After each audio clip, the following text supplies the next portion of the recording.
After putting into space the third-generation communication satellite INSAT 3C yesterday, India today successfully test-fired the surface-to-surface missile Agni. The launch was carried out from Chandipur at sea in Orissa this morning.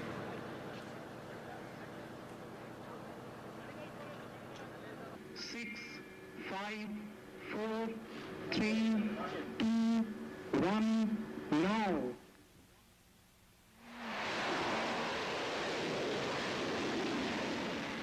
Achievement that has been demonstrated here today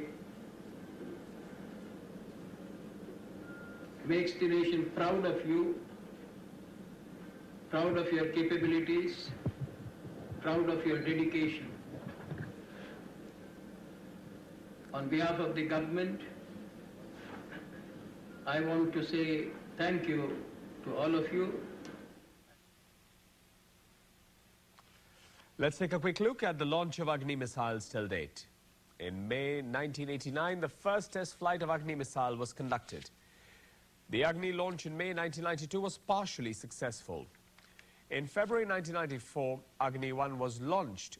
A 5-year restraint period was then observed. In August 1997, the Agni missile program was revived. Agni-2 was successfully test-fired on April 11, 1999. April 1999 saw the successful test-firing of the nuclear-capable Agni-2 missile with a 2,000-kilometer range. And today, India has successfully test-fired a short-range variant of Agni missile. President K.R. Narayanan and Prime Minister Atal Bihari Vajpayee have congratulated the scientists and technicians on the successful launch of INSAT 3C and the successful test firing of the Agni missile. The President has said that the Agni launch will go a long way in ensuring self-reliance and indigenization of the country's defense production capacity. He said the Agni test was a remarkable example of progress and advancement of our science and technology. The Prime Minister has described the launch of Agni as a vital step for the nation's security. भारतीय वैज्ञानिकों को बधाई देता हूं जिन्होंने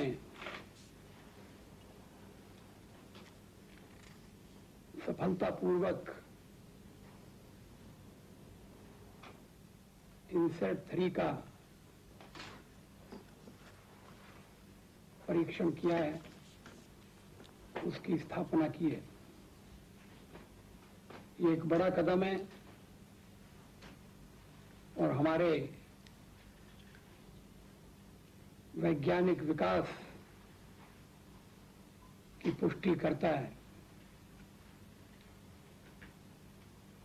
आज प्रातःकाल मुझे रक्षा मंत्री श्री जॉर्ज फर्नांडिस का टेलीफोन आया था, जिसमें उन्होंने मुझे सूचना दी कि Agni-2 मिसाइल का भी सफल परीक्षण हुआ है। Agni-2 मिसाइल के निर्माण का काम पहले से चल रहा है। आज की तारीख भी पहले से निश्चित तारीख थी। हमने इसकी सूचना सभी संबंधित संस्थाओं को दे दी थी। ये देश की सुरक्षा की दृष्टि से लाभदायक होगा। हमारे वैज्ञानिक विकास और सुरक्षा दोनों का सफलतापूर्वक मेल बिठा रहे हैं। मैं उन्हें एक बार फिर सार्वजनिक रूप से बधाई देता हूं, उनका अभिनंदन करता हूं। Home Minister L.K. Advani has said there is no reason to misinterpret the launch done in the normal course of progress in the missile program by Indian scientists. I do know that this launch had been put off twice. It was scheduled earlier, but there had been 2 postponements, and today it has been successfully launched. मैं इतना जानता हूं कि normal course में हमारे scientist missiles के range missiles के field में जो प्रगति करते आए हैं उस दिशा में एक महत्वपूर्ण कदम है। और उसको किसी भी प्रकार से मिसइंटरप्रेट करने का कारण नहीं। The External Affairs Ministry spokesperson said in New Delhi that the timing of the launch was guided by technical considerations and there was no political significance. She said Pakistan's Deputy High Commissioner in India was also informed. The test was undertaken in a non-provocative manner across international waters, fully in accordance with international practice. The flight test was not abrupt or sudden. It is a measured and well thought out step. It was undertaken in a transparent manner. P5 countries and Germany and Japan were informed in advance of our intention to carry out the flight test. And the Deputy High Commissioner of Pakistan in Delhi was also informed of the fact that we were going to carry out this test. India has test-fired one of its nuclear-capable Agni ballistic missiles today. It has a range of 700 kilometers. The missile was fired at around 8:50 a.m. local time this morning from the coastal Chandipur test range in the eastern state of Orissa. The Agni series has in the past been tested to a range of more than 2,000 kilometers. Indian Prime Minister Atal Bihari Vajpayee said that the launch was pre-planned.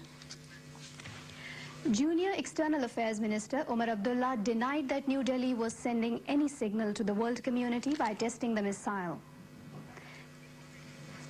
It was considered essential to improve our missile capability, he added.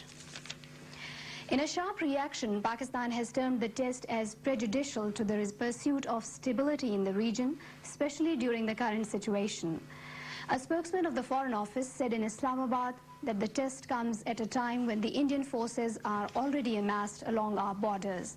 Pakistan favors a policy of restraint in the region. The spokesman further said that Pakistan has the means to defend itself and its missile program follows the logic of technical requirements.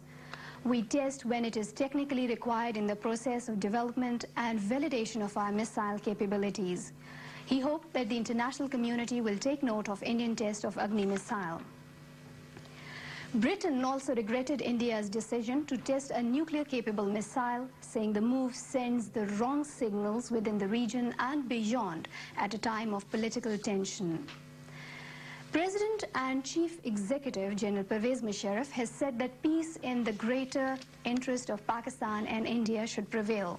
However, he added Pakistan is fully prepared to thwart any nefarious enemy designs. He said Pakistan's deterrence, which consists of its quantified force, capability of causing unacceptable damage to the enemy, and our resolve is in place. General Pervez Musharraf was addressing senior armed forces officers at General Headquarters today. The President highlighted the situation in Afghanistan with special reference to the rehabilitation process. He also dilated on the situation on the Indo-Pak borders. There is no reason for India to escalate tension, and he emphasized that the ball was now in India's court. Talking about the internal situation, President Musharraf said writ of the government would be established at all costs. He emphasized that whatever action the government is taking internally is in the interest of Pakistan and its people. The President, General Pervez Musharraf, will pay a 3-day official visit to the United States at the invitation of the U.S. President, Mr. George W. Bush, from the 12th of next month. During his visit, the President will hold discussions with President Bush, which would be followed by a joint press conference. The U.S. President will host a lunch in honor of the President at the White House. The program of the visit is being worked out. The President's engagements will indulge meetings with the congressional leaders and high-level meetings in the U.S. government.